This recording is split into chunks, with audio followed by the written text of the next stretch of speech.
Thank you Jesus. ಪರಿಶುದ್ಧ ದೇವರ ನಾಮಕ್ಕೆ ಸ್ತೋತ್ರವಾಗಲಿ. ಈ ಭಾನುವಾರ ದೇವರ ವಾಕ್ಯ ಧ್ಯಾನ ಮಾಡೋದಕ್ಕಿಂತ ಮುಂಚಿತವಾಗಿ ನಮ್ಮ ಕಣ್ಣುಗಳನ್ನು ಮುಚ್ಚಿ ದೇವರಲ್ಲಿ ಪ್ರಾರ್ಥನೆ ಮಾಡೋಣ. ಜೀವ ಸ್ವರೂಪನಾದ ದೇವರೇ, ನಿಮಗೆ ಸ್ತೋತ್ರ ಉಂಟಾಗಲಿ. ದೇವರೇ, ತಿರುಗಿ ಒಂದು ಬೆಳಗಿನ ಜಾವ ಭಾನುವಾರ ಎಸಪ್ಪ ನಿನ್ನ ವಾಕ್ಯವನ್ನು ಧ್ಯಾನಿಸುವಾಗ ನೀನೇ ನಮ್ಮ ಜೊತೆಗಾರನಾಗಿ ನಡೆಸು ದೇವರೇ. ವಾಕ್ಯ ಹೇಳುವಾಗ ಸ್ವಾಮಿ ನಾನೆಲ್ಲ ನನ್ನ ಮುಖಾಂತರ ನೀ ಮಾತಾಡು. ಕೇಳುವ ವಾಕ್ಯಗಳು ನಮ್ಮ ಆತ್ಮಿಕ ಲಾಭಕ್ಕಾಗಿ ಉನ್ನತವಾಗಿ ಅಭಿಷೇಕ ಮಾಡು ಮತ್ತು 100ಕ್ಕೆ 100 ಪ್ರತಿಫಲ ಆ ಒಂದು ವಾಕ್ಯದಿಂದ ನಮಗೆ ಅನುಗ್ರಹಿಸುದೇವ. ಕೇಳಿದಂಥ ವಾಕ್ಯಗಳು ಅನೇಕ ಜನರು ಇವತ್ತು ಕೇಳಿ ರಕ್ಷಣೆ ಹೊಂದಿ ನಿನ್ನ ಮಾರ್ಗದಲ್ಲಿ ನಡೆಯುವಂತೆ ನೀನು ಕೃಪೆ ನೀಡಬೇಕು, ನೀ ಆಶೀರ್ವಾದ ಮಾಡಬೇಕೆಂದು ಈ ಸುನಾಮದಲ್ಲಿ ಪ್ರಾರ್ಥಿಸಿ ಬೇಡಿಕೊಳ್ಳುತ್ತೆ ನನ್ನ ಸಜ್ಜೆಯುಳ್ಳ ತಂದೆ. ಆಮೇನ್, ಆಮೇನ್, ಆಮೇನ್. Thank you Jesus. Praise the Lord. ಕರ್ತನಲ್ಲಿ ಪ್ರೀತಿಯ ದೇವರ ಮಕ್ಕಳು, ಇವತ್ತು ದೇವರು ವಾಕ್ಯವನ್ನು ನಾವು ಧ್ಯಾನ ಮಾಡಿಕೊಳ್ಳೋಣ. ಮತ್ತೇನು ಬರೆದ ಸುವಾರ್ತೆ 5ನೇ ಅಧ್ಯಾಯ 7ನೇ ವಚನ. The book of Matthew chapter 5 verse 7. ಇಲ್ಲಿ ದೇವರ ವಾಕ್ಯ ನಮಗೆ ಹೀಗೆ ಹೇಳುತ್ತದೆ, ಕರುಣೆ ಉಳ್ಳವರು ಧನ್ಯರು, ಅವರು ಕರುಣೆ ಹೊಂದುವರು ಎಂಬುದಾಗಿ. ಹಲ್ಲೆಲೂಯಾ. ಕರ್ತನ ನಾಮಕ್ಕೆ ಸ್ತೋತ್ರವಾಗಲಿ. ಇಲ್ಲಿ ದೇವರ ವಾಕ್ಯ ಹೇಳುತ್ತದೆ, ಕರುಣೆ ಉಳ್ಳವರು ಧನ್ಯರು, ಅವರು ದೇವರ ಕರುಣೆಯನ್ನು ಹೊಂದುವರು ಎಂಬುದಾಗಿ ನೋಡ್ತೇವೆ. ಹೌದು, ಕರ್ತನ ಪ್ರೀತಿಯ ದೇವರ ಮಕ್ಕಳೇ, ಇವತ್ತು ದಯ ತೋರಿಸುವರು ಧನ್ಯರು. ಹಲ್ಲೆಲೂಯಾ. ಅವರ ದೇವರ ದಯವನ್ನು ಹೊಂದುವರು ಎಂಬುದಾಗಿ ಕೂಡ ನಾವು ನೋಡ್ತೇವೆ. ಇವತ್ತು ನಾವು ಒಬ್ಬರಿಗೆ ಕರುಣಿಸಿದರೆ ದೇವರು ನಮಗೆ ಕರುಣಿಸ್ತಾರೆ ಎಂಬುದಾಗಿ ನೋಡ್ತೇವೆ. ಇವತ್ತು ನಾವಲ್ಲಿ ನಮ್ಮ ಹತ್ರ ಒಂದು ದಯ ತೋರಿಸುವಂಥ ಗುಣ ಇದ್ದರೆ ಇವತ್ತು ದೇವರು ಏನು ಮಾಡ್ತಾರೆ, ನಮಗೆ ದಯ ತೋರಿಸ್ತಾರೆ. ಇಲ್ಲಿ ದೇವರ ವಾಕ್ಯ ಹೇಳುತ್ತೆ, ಕರುಣೆ ಉಳ್ಳವರು ಏನಂತೆ ಧನ್ಯರು ಎಂಬುದಾಗಿ, ಅವರು ದೇವರ ಕರುಣೆಯನ್ನು ಹೊಂದುವರು. ಹಲ್ಲೆಲೂಯಾ. ಹೌದು, ಕರ್ತನಲ್ಲಿ ಪ್ರೀತಿಯ ದೇವರ ಮಕ್ಕಳಿಗೆ ಇವತ್ತು ಅನೇಕ ಜನ ನೀವು ಅನ್ಕೋಬೋದು, ನನ್ನಲ್ಲಿ ಒಳ್ಳೆ ಆಸ್ತಿ ಇದೆ, ಅಂತಸ್ತಿದೆ, ಒಳ್ಳೆ ಒಂದು ವಿದ್ಯೆ ಇದೆ, ಒಂದು ವಿವೇಕ, ಬುದ್ಧಿ, ಜ್ಞಾನ, ವಿವೇಕ ಎಲ್ಲ ಇದೆ ಎಂಬುದಾಗಿ ನಾವು ಹೇಳ್ಕೋಬೋದು. ಆದರೆ ಒಂದು ಸಮಯ ಬರುತ್ತೆ, ನಮಗೆ ದೇವರ ಕರುಣೆ, ದೇವರ ದಯೆ ಬಹಳ ಇಂಪಾರ್ಟೆಂಟ್ ಆಗಿರುತ್ತೆ. ಇವತ್ತು ನಮ್ಮ ಜೀವನದಲ್ಲಿ ಇವತ್ತು ಇರ್ಬೋದು, ಆದರೆ ಇವತ್ತು ನಮ್ಮ ಜೀವನದಲ್ಲಿ ಬೇಕಾಗಿರುವಂಥದ್ದು ದೇವರ ಮಹಿಮೆ, ದೇವರ ಕರುಣೆ, ದೇವರ ದಯೆ. ಹಲ್ಲೆಲೂಯಾ. ಯಾಕಂದರೆ ಈ ಕರುಣೆ, ಈ ದಯೆ ಏನು ಮಾಡುವಂಥದ್ದಾಗಿದೆ, ನಮ್ಮನ್ನು ಆಶೀರ್ವಾದಕ್ಕೆ ತೆಗೆದುಕೊಂಡು ಹೋಗುವಂಥದ್ದಾಗಿದೆ. ಇವತ್ತು ನಮ್ಮ ಜೀವನದಲ್ಲಿ ಇವತ್ತು ದೇವರ ಒಂದು ಕರುಣೆ ಇಲ್ಲದಿದ್ದರೆ, ನಮಗೆ ಎಷ್ಟು ಬುದ್ಧಿ ಇದ್ದರೇನು, ಎಷ್ಟು ಜ್ಞಾನ ವಿವೇಕ ಇದ್ದರೇನು, ಇವತ್ತು ನಾವು ಎಷ್ಟೇ ಐಶ್ವರ್ಯ ಇದ್ದರೇನು, ನಮಗೆ ಆಸ್ತಿ, ಅಂತಸ್ತು, ಬಂಗಾರ, ಎಷ್ಟೇ ಒಡವೆಗಳಿದ್ರೆ ಏನು ಪ್ರಯೋಜನ? ಇವತ್ತು ದೇವರ ದಯೆ ಇಲ್ಲದಿದ್ದರೆ, ಆತನ ಕರುಣೆ ಇಲ್ಲದಿದ್ದರೆ ಅವೆಲ್ಲ ವ್ಯರ್ಥವಾಗುತ್ತೆ. ಅವೆಲ್ಲ ಕ್ಷಣ ಮಾತ್ರದಲ್ಲಿ ನಮಗೆ ಬಿಟ್ಟು ಹೋಗುವಂಥದ್ದಾಗಿದೆ. ಆದರೆ ಕರ್ತನಲ್ಲಿ ಪ್ರೀತಿಯ ದೇವರ ಮಕ್ಕಳೇ, ದಯ ಇದೇನಾಗಿದೆ, ಯಾವಾಗಲೂ ನಮ್ಮ ಮೇಲೆ ಇರುವಂಥದ್ದಾಗಿದೆ. ದಯ ನಾವು ಯಾರಿಗೆ ತೋರಿಸ್ತೇವೋ, ನಾವು ಯಾರಿಗೆ ಕರುಣಿಸ್ತೇವೋ, ನಾವು ಯಾರಿಗೆ ಪ್ರೀತಿಸ್ತೇವೋ ಅವರಿಗೆ ನಾವು ಅವರ ಮೇಲೆ ನಾವು ಕನಿಕರ ಇಡ್ತೀವಿ, ಅವ್ರ ಮೇಲೆ ನಾವು ಕರುಣಿಸ್ತೀವಿ. ಇಲ್ಲಿ ದೇವರ ವಾಕ್ಯ ಹೇಳುತ್ತೆ, ಇವತ್ತು ನಿನ್ನಲ್ಲಿ ಕರುಣಿಸುವಂಥ ಮನಸ್ಸು, ಇವತ್ತು ನಿನ್ನಲ್ಲಿ ದಯ ತೋರಿಸುವ ಮನಸ್ಸು ನಿನಗಿದ್ದರೆ ವಾಕ್ಯ ಹೇಳುತ್ತದೆ. ಕರ್ತನಲ್ಲಿ ಪ್ರೀತಿಯ ಮಗನೇ, ಕರ್ತನಲ್ಲಿ ಪ್ರೀತಿಯ ಮಗಳೇ, ಇವತ್ತು ನಿನ್ನಲ್ಲಿ ದಯ ತೋರಿಸುವ ಮನಸ್ಸು ನಿನ್ನಲ್ಲಿದ್ದರೆ, ನಿನ್ನಲ್ಲಿ ಕರುಣಿಸುವ ಮನಸ್ಸು ಇದ್ದರೆ ನೀನು ಧನ್ಯನೆಂಬುದಾಗಿ ದೇವರ ವಾಕ್ಯ ಹೇಳುತ್ತದೆ. ನಿನ್ನಲ್ಲಿ ಆಸ್ತಿ ಅಂತಸ್ತಿದ್ದರೆ ನೀನು ಧನ್ಯನಲ್ಲ. ನಿನ್ನ ಹತ್ರ ದುಡ್ಡು, ನಿನ್ನಲ್ಲಿ ಅನೇಕ ಒಂದು ಸಂಪತ್ತು ನಿನಗಿರುವುದಾದರೆ ನೀನು ಧನ್ಯನು ಎಂಬುದಾಗಿ ದೇವರ ವಾಕ್ಯ ಹೇಳ್ತಾ ಇಲ್ಲ. ದೇವರ ವಾಕ್ಯ ಹೇಳುತ್ತದೆ, ನೀನು ಕರುಣೆ ಉಳ್ಳವನಾಗಿದ್ದರೆ, ನೀನು ದಯ ತೋರಿಸುವನಾಗಿದ್ದರೆ, ನಿನ್ನಲ್ಲಿ ದಯ ಇದ್ದರೆ, ನಿನ್ನಲ್ಲಿ ಕರುಣೆ ಇದ್ದರೆ ನೀನು ಧನ್ಯನೆಂಬುದಾಗಿ. ಯಾಕಂದರೆ ನೀನು ದಯ ಹೊಂದುವಿ. ಹಲ್ಲೆಲೂಯಾ.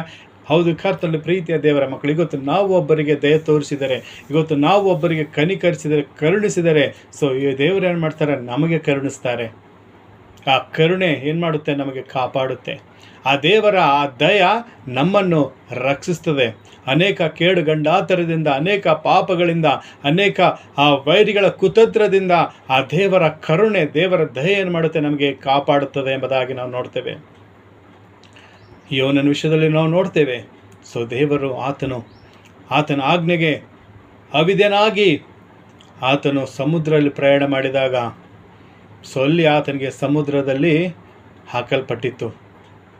ಆಗ ಆತನು ದೇವರಲ್ಲಿ ದೇಹದಿಂದ ದೇವರಿಗೆ ಕರುಣೆಯಿಂದ ಬೇಡಿದಾಗ ದೇವರ ಕಡೆಯಿಂದ ಏನು ಕಳಿಸಲ್ಪಟ್ಟಿತ್ತು? ಮೀನು ಕಳಿಸಲ್ಪಟ್ಟಿತ್ತು. ಒಂದು ವೇಳೆ ದೇವರು ಆ ಮೀನಿಗೆ ಕಳಿಸಲಿಲ್ಲ ಅಂದರೆ ಯೋನನು ಸಮುದ್ರದಲ್ಲಿ ಬಿದ್ದು ಸಾಯಬೇಕಾಗಿತ್ತು. ಆದರೆ ದೇವರ ಪ್ರೀತಿ, ದೇವರ ಕರುಣೆ ಆ ಯೋನನ ಮೇಲೆ ಇದ್ದ ಸಲುವಾಗಿ ದೇವರೇನು ಮಾಡಿದರು? ಮೀನಿಗೆ ಕಳಿಸಿ ಅದಕ್ಕೆ ಅಪ್ಪಣೆ ಕೊಟ್ಟರು. ಏನಂತ? ಯೋನನಿಗೆ ನೀನು ನುಂಗು ಎಂಬುದಾಗಿ. ನೋಡಿ, ಅಲ್ಲಿ ಆ ಯೋನನು ಆ ಒಂದು ಮೀನಿನ ಹೊಟ್ಟೆಯಲ್ಲಿ, ಆ ಮೀನಿನ ಹೊಟ್ಟೆಯಲ್ಲಿರುವಂಥ ಮುಳ್ಳುಗಳು ಆತನು ಚುಚ್ಚುವಾಗ ಆತನು ಪಶ್ಚಾತ್ತಾಪ ಪಡ್ತಾನೆ. ನಾನು ದೇವರ ಆಜ್ಞೆ ಯಾಕಾದರೂ ಮೀರಿದೆನೋ? ದೇವರು ಹೇಳುವಂಥ ಆ ಸ್ಥಳಕ್ಕೆ, ಆ ಊರಿಗೆ ಹೋಗಬೇಕಾಗಿತ್ತು.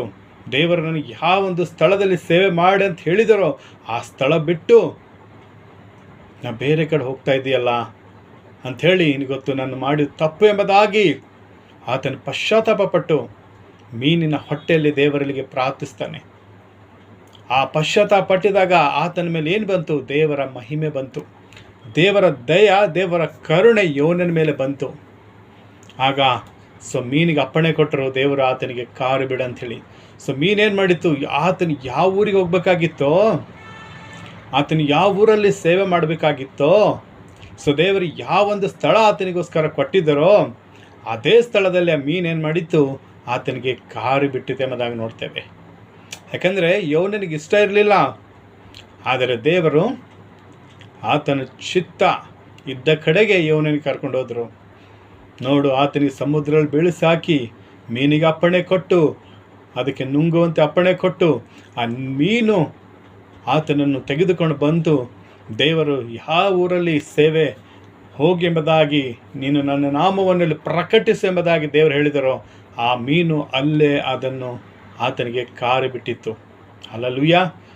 ನೋಡಿ, ದೇವರ ಆ ಕರುಣೆ ಏನು ಮಾಡಿತ್ತು? ಯೋನನಿಗೆ ಕಾಪಾಡಿತ್ತು. ಆ ಸಮುದ್ರದಿಂದ, ನೀರಿನಿಂದ, ಆ ಮೀನಿನ ಹೊಟ್ಟೆಯಿಂದ ಆತನಿಗೆ ಕಾಪಾಡಿ ರಕ್ಷಿಸಿ ಆತನಿಗೆ ದೇವರು ಕೊಟ್ಟ ಆ ಒಂದು ಸೇವೆ ಸ್ಥಳಕ್ಕೆ ಕರ್ಕೊಂಡು ಹೋಗಿತ್ತು. ಅದೇ ರೀತಿ ಕರ್ತನಲ್ಲಿ ಪ್ರೀತಿಯ ದೇವರ ಮಕ್ಕಳೇ, ಇವತ್ತು ನಾವು ಕೂಡ ದೇವರ ವಿರುದ್ಧವಾಗಿ ನಾವು ಪಾಪ ಮಾಡಿದಾಗ, ದೇವರ ವಿರುದ್ಧವಾಗಿ ನಾವು ಆತನ ಆಜ್ಞೆಗಳನ್ನು ಕೈಗೊಳ್ಳದೆ ನಾವು ದೇವರಿಗೆ ಅವಿಧೇಯರಾಗಿ ಹೋದಾಗ, ಆ ಸಮಯದಲ್ಲಿ ನಾವು ತಕ್ಷಣ ದೇವರಲ್ಲಿ ಮೊಳಕಾಲೂರಿ ಪ್ರಾರ್ಥಿಸಿ, ದೇವರೇ, ನಾನು ಮಾಡಿದ ಪಾಪಗಳು ಕ್ಷಮಿಸು ದೇವ, ನಿನ್ನ ಮಾತಿಗೆ ವಿರುದ್ಧನಾಗಿ, ನಿನ್ನ ಮಾತಿಗೆ ನಾನು ಅವಿಧೇಯನಾಗಿ ಹೋಗಿ ಇವತ್ತು ನಾನು ತಪ್ಪು ಮಾಡಿದ್ದೇನೆಂಬುದಾಗಿ ಇವತ್ತು ನಾವು ದೇವರಲ್ಲಿ ಪಶ್ಚಾತ್ತಾಪ ಪಟ್ಟಿದಾಗ ಆತನ ದಯೆ, ಆತನ ಕರುಣೆ ನಮ್ಮಲ್ಲಿ ಬರುವಂಥದ್ದಾಗಿದೆ. ಹಲ್ಲೆಲೂಯಾ. ಅದಕ್ಕೆ ಕರ್ತನಲ್ಲಿ ಪ್ರೀತಿಯ ದೇವರ ಮಕ್ಕಳೇ, ನಾವು ಹೆಂಗಿರಬೇಕು?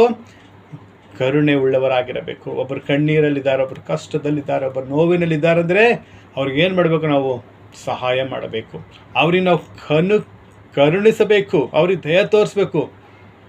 ಒಬ್ಬ ವ್ಯಕ್ತಿ ಅನ್ನ ಇಲ್ಲದೆ ಇದ್ದಾನೆ ಅಂದರೆ ಅವನಿಗೆ ಕರುಣಿಸಿ ಅವನಿಗೆ ಅನ್ನ ಕುಡೀರಿ. ಒಬ್ಬ ವ್ಯಕ್ತಿ ಬಟ್ಟೆ ಇಲ್ಲದೆ ಇದ್ದಾನೆ ಅಂದರೆ ಆತನನ್ನು ಕರುಣಿಸಿ ನಿಮಗಿರುವಂಥ ಬಟ್ಟೆಗಳನ್ನು ಅವ್ರಿಗೆ ಕೊಡಿರಿ. ಒಬ್ಬರು ರೋಗದಲ್ಲಿದ್ದಾರೆ ಅಂದರೆ ಅವ್ರಿಗೆ ಸಂತೈಸ್ರಿ. ನಿಮ್ಮ ಕೈಲಾಗಿದ್ದಷ್ಟು ಔಷಧಿ ಕೊಂಡುಕೊಳ್ಳುವುದಕ್ಕಾಗಿ ಆ ವ್ಯಕ್ತಿಗೆ ಸಹಾಯ ಮಾಡಿರಿ. ಇವತ್ತು ನೀವು ಕಣ್ಣೀರು, ಕಷ್ಟ, ದುಃಖ, ರೋಗದಲ್ಲಿದ್ದಂಥವರಿಗೆ ನೀವು ಕರುಣಿಸಿ ದಯ ತೋರಿಸಿ ನೀವು ಸಹಾಯ ಮಾಡುವುದಾದರೆ ನಿಮಗೂ ಕೂಡ ದೇವರು ನಿಮ್ಮ ಪರಿಸ್ಥಿತಿಯನ್ನು ನೋಡಿ ನಿಮಗೆ ದಯ ತೋರಿಸ್ತಾರೆ. ಯಾಕಂದರೆ ನೀವು ದಯ ತೋರಿಸುವಂಥದ್ದು ಆ ವ್ಯಕ್ತಿಗಳಿಗಲ್ಲ, ದೇವರಿಗೆ ದಯ ತೋರಿಸುವವರಾಗಿದ್ದೀರಿ, ದೇವರಿಗೆ ಕರುಣಿಸುವವರಾಗಿದ್ದೀರಿ. ಅದಕ್ಕೆ ಕರುಣೆಯುಳ್ಳ ಮನಸ್ಸು ದೇವರು ಇಷ್ಟಪಡ್ತಾರೆ. ದೇವರು ಕರುಣಿಸುವಂಥ ಮನಸ್ಸಿಗೆ ಇಷ್ಟಪಡ್ತಾರೆ. ದೇವರು ದಯ ತೋರಿಸುವಂಥ ಆ ವ್ಯಕ್ತಿತ್ವಕ್ಕೆ ದೇವರು ಏನು ಮಾಡ್ತಾರೆ? ಅದನ್ನು ನೋಡಿ ಸಂತೋಷ ಪಡ್ತಾರೆ. ಒಬ್ಬ ವ್ಯಕ್ತಿ, ಒಬ್ಬ ಯಜಮಾನನಿಗೆ 500 ರೂಪಾಯಿ ಕೊಡಬೇಕಾಗಿತ್ತು. ಆತನಿಗೆ ದಿಕ್ಕಿಲ್ಲದ ಕಾರಣ, ನನಗೆ ಕ್ಷಮಿಸ್ರಿ, ನನಗೆ ನಿಮ್ಮ ದುಡ್ಡು ಕೊಡೋಕ್ಕಾಗಲ್ಲ ಎಂಬುದಾಗಿ ಆತನ ಪಶ್ಚಾತ್ತಾಪಟ್ಟು ಕಣ್ಣೀರಿಟ್ಟು ಆತನ ಬೇಡಿಕೊಂಡಿದ್ದಾಗ ಆತನ ಪರಿಸ್ಥಿತಿ ನೋಡಿ ಆ ಒಂದು ಯಜಮಾನ ಏನು ಮಾಡ್ತಾನೆ? ಆ ಆಳಿನ ಒಂದು ಸಾಲ ಏನು ಮಾಡ್ತಾನೆ?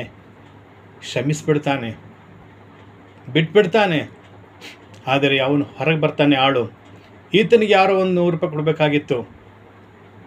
ನನ್ನ ಸಾಲ ತೀರಿಸು ಎಂಬುದಾಗಿ ಆ 100 ರೂಪಾಯಿ ತಗೊಂಡಿರೋ ವ್ಯಕ್ತಿ ಹೇಳಿದಾಗ, ಆಯಿತು ನಾನು ತೀರಿಸ್ತೀನಿ, ಸ್ವಲ್ಪ ಕೊಡು ಸಮಯ ಅಂದಾಗ, ಇಲ್ಲ ನನಗೆ ಇವಾಗ ಬೇಕೆ ಅಂದಾಗ ಆತನ ಅವನಿಗಲ್ಲಿ ಕರುಣಿಸಿಲ್ಲ. ಅಲ್ಲಿ ಈತನ ಯಜಮಾನನು 500 ರೂಪಾಯಿ ಇವನು ಬೇಡಿಕೊಂಡಿದ್ದಾಗ ಅವನು ಕ್ಷಮಿಸಿ ಬಿಟ್ಬಿಟ್ಟನು. ಆದರೆ ಈತನು ಹೊರಗಡೆ ಬಂದು ಒಬ್ಬ 100 ರೂಪಾಯಿ ಕೊಡಬೇಕಾಗಿರುವಂಥ ವ್ಯಕ್ತಿಗೆ ಆತನು ಎಷ್ಟೋನಿಗೆ ಕರುಣಿಸು, ನನ್ನ ದಯ ತೋರಿಸು, ನನ್ನ ಹತ್ರ ದುಡ್ಡಿಲ್ಲ, ನನಗೆ ತೀರ್ಸ್ಲಕ್ಕಾಗಲ್ಲ ಅಂತ ಹೇಳಿದ್ರು ಕೂಡ ಅವನ ಮಾತಿಗೆ ಬೆಲೆ ಕೊಡದಂತೆ ಆತನ ಮೇಲೆ ಸಂಪೂರ್ಣವಾಗಿ ಹಿಂಸೆ ಕೊಡ್ತಾ ಇದ್ರು. ಅದನ್ನು ನೋಡಿದ ಜನರು ಹೋಗಿ ರಾಜನ ಹತ್ರ, ಅರಸನ ಹತ್ರ, ಯಜಮಾನ ಹತ್ರ ಹೇಳ್ತಾರೆ, ನೋಡು, ನೀ ಆಳಿಗೆ 500 ರೂಪಾಯಿ ಅವನಿಗೆ ಬಿಟ್ಬಿಟ್ಟು ಕ್ಷಮಿಸಿದಿ, ಆದರೆ ಅವನು ಯಾರೊಬ್ಬರು 100 ರೂಪಾಯಿ ಕೊಡಬೇಕಾಗಿದೆ, ಆದರೆ ಅವನಿಗೆ ಕ್ಷಮಿಸ್ತಾ ಇಲ್ಲ ಎಂದು ಹೇಳಿದಾಗ ಯಜಮಾನು ಅರಸ ಏನು ಮಾಡ್ತಾರೆ, ಅವನಿಗೆ ತಂದು ಎಳ್ಕೊಂಡು ಬಂದು ಕಟ್ಟಿ ಹಾಕಿ ಆತನಿಗೆ ಕತ್ತಲೆ ಕೋಣೆಯಲ್ಲಿ ಹಾಕ್ರಿ ಎಂಬುದಾಗಿ ಅರಸನ ಹೇಳ್ತಾನೆ.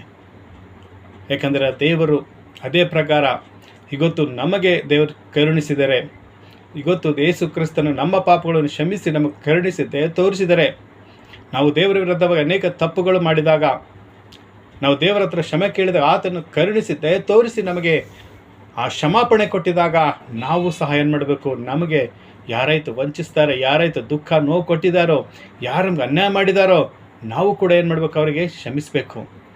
ದೇವರು ಆತನ ದಯ, ಆತನ ಕರುಣೆಯಿಂದ ನಮ್ಮ ಪಾಪಗಳನ್ನು ಕ್ಷಮಿಸಿದ ಹಾಗೆ ನಾವು ಕೂಡ ನಮ್ಗೆ ಯಾರು ಅನ್ಯಾಯ ಮೋಸ ಮಾಡಿದಾರೋ, ವಂಚನೆ ಮಾಡಿದ ಅವ್ರಿಗೆ ಕೂಡ ನಾವು ಏನು ಮಾಡಬೇಕು, ಮನಸಾರಿ ಕ್ಷಮಿಸಿ ಬಿಟ್ಬಿಡಬೇಕು, ನಾವು ಕರುಣಿಸಬೇಕು. ಒಂದು ವೇಳೆ ಆ ವ್ಯಕ್ತಿ 500 ರೂಪಾಯಿ ಆತನ ಯಜಮಾನನು ಬಿಟ್ಟಿದಾಗ ಆತನು 100 ರೂಪಾಯಿ ಬಿಟ್ಬಿಟ್ರೆ ಆತನಿಗೆ ಕತ್ತಲೆ ಕೋಣೆಯಲ್ಲಿ ಹೋಗುವಂಥ ಅವಶ್ಯಕತೆ ಇರ್ತಿರಲಿಲ್ಲ. ಇವತ್ತು ನಾವು ಕೂಡ ಅದೇ ರೀತಿ ಮಾಡ್ತೇವೆ. ದೇವರು ನಮ್ಗೆ ಕರುಣಿಸ್ತಾರೆ, ದೇವರು ನಮ್ಗೆ ದಯ ತೋರಿಸ್ತಾರೆ, ಆದರೆ ನಾವು ಏನು ಮಾಡ್ತೀವಿ, ಅನೇಕರ ವಿಷಯದಲ್ಲಿ ನಾವು ದಯ ತೋರಿಸೋದಿಲ್ಲ.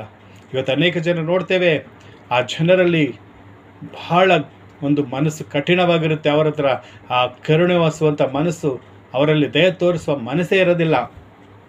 ಅಂಥವರಿಗೆ ದೇವರ ವಾಕ್ಯ ಹೇಳುತ್ತದೆ, ಇವತ್ತು ನೀವು ಇನ್ನೊಬ್ಬರಿಗೆ ದಯ ತೋರಿಸಲಿಲ್ಲ ಅಂದರೆ, ಇವತ್ತು ನೀವು ಇನ್ನೊಬ್ಬರಿಗೆ ಕರುಣೆ ತೋರಿಸಿಲ್ಲ ಅಂದರೆ, ಸೊ ಇವತ್ತು ದೇವರು ನಿಮಗೂ ಕೂಡ ದಯ ತೋರಿಸೋದಿಲ್ಲ, ದೇವರು ನಿಮಗೂ ಕೂಡ ಕರುಣೆ ತೋರಿಸೋದಿಲ್ಲ ಎಂಬುದಾಗಿ ದೇವರ ವಾಕ್ಯ ನಮಗೆ ಎಚ್ಚರ ಮಾಡ್ತಾ ಇದೆ. ಅದಕ್ಕೆ ಅರ್ಥದಲ್ಲಿ ಪ್ರೀತಿಯ ದೇವರ ಮಕ್ಕಳೇ, ಇವತ್ತು ನೀನು ಕರುಣೆ ಉಳ್ಳವನಾಗಿದ್ದರೆ ನಿನಗೆ ದೇವರು ಹೇಳ್ತಾ ಇದ್ದಾರೆ, ಯು ಆರ್ ದಿ ಗ್ರೈಟ್, ನೀನು ಧನ್ಯನೆಂಬುದಾಗಿ. ನಿನ್ನ ಬಳಿ ವಿದ್ಯೆ, ಜ್ಞಾನ, ವಿವೇಕ, ಆಸ್ತಿ, ಅಂತಸ್ತು, ನೀ ಸ್ಮಾರ್ಟ್ ಆಗಿದ್ದರೂ ಕೂಡ ನೀನು ಧನ್ಯ ಇಲ್ಲ ಅಂಥೇಳಿ ದೇವರ ವಾಕ್ಯ ಹೇಳ್ತದೆ. ನೀನು ಧನ್ಯನಲ್ಲ. ನೀನು ಧನ್ಯ ಎಲ್ಲಾಗ್ತಿ, ಹೆಂಗಾಗ್ತಿ ಅಂದರೆ ದೇವರ ದಯ ನಿನ್ನಲ್ಲಿದ್ದರೆ, ನಿನ್ನಲ್ಲಿ ಕರುಣಿಸುವ ಮನಸ್ಸು, ನಿನ್ನಲ್ಲಿ ದಯ ತೋರಿಸುವ ಮನಸ್ಸು ಇದ್ದರೆ ನೀನು ಧನ್ಯನೆಂಬುದಾಗಿ ದೇವರ ವಾಕ್ಯ ಹೇಳುತ್ತದೆ. ಅದಕ್ಕೆ ಅರ್ಥದಲ್ಲಿ ಪ್ರೀತಿಯ ದೇವರ ಮಕ್ಕಳೇ, ದೇವರ ವಾಕ್ಯ ಹೇಳಿದಂತೆ ಇವತ್ತು ನಾವೆಲ್ಲರೂ ನಮ್ಮೆಲ್ಲರಿಗೆ ಯೇಸು ಕ್ರಿಸ್ತನ ಕರುಣಿಸುವಂಥ ಮನಸ್ಸು ನಮಗೆ ಕೊಡಬೇಕು ಅಂತ ಹೇಳಿ ನಾವು ದೇವರಲ್ಲಿ ಪ್ರಾರ್ಥಿಸೋಣ. ಯಾರ ಹತ್ರ ಕಠಿಣ ಹೃದಯ ಇದೆಯೋ ಅವರ ಹೃದಯಗಳನ್ನು ದೇವರು ಕರಗಿಸಿ ಅವರಿಗೆ ಒಂದು ಕರುಣಿಸುವ ಮನಸ್ಸು, ದಯ ತೋರಿಸುವ ಮನಸ್ಸು ದೇವರು ಕೊಳ್ಳಿ. ಇವತ್ತು ಅನೇಕ ಜನರು ಕಣ್ಣೀರು, ಕಷ್ಟ, ದುಃಖ, ರೋಗದಲ್ಲಿದ್ದಂಥವರಿಗೆ ಅನೇಕ ಜನರು ನೋಡಿ ಅವರಿಗೆ ಕರುಣಿಸುವಂಥ ಮನಸ್ಸು ದೇವರು ಕೊಟ್ಟು ಅವರಿಗೆ ಸಹಾಯ ಮಾಡುವಂಥ ಮನಸ್ಸು ಅನೇಕ ಜನರಿಗೆ ದೇವರು ಆ ಒಂದು ಕರುಣಿಸುವ ದಯ ತೋರಿಸುವ ಮನಸ್ಸು ಕೊಟ್ಟು ಆಶೀರ್ವಾದ ಮಾಡಲಿ ಎಂಬುದಾಗಿ ನಾನು ದೇವರಲ್ಲಿ ಪ್ರಾರ್ಥಿಸ್ತೇನೆ. ಸೊ ದೇವರು ಈ ವಾಕ್ಯದಂತೆ ನಮ್ಮೆಲ್ಲರನ್ನು ಆಶೀರ್ವಾದ ಮಾಡಲಿ. ಯೇಸು ನಾಮದಲ್ಲಿ ತಂದೆ. ಆಮೇನ್, ಆಮೇನ್. Thank you Jesus. Praise the lord.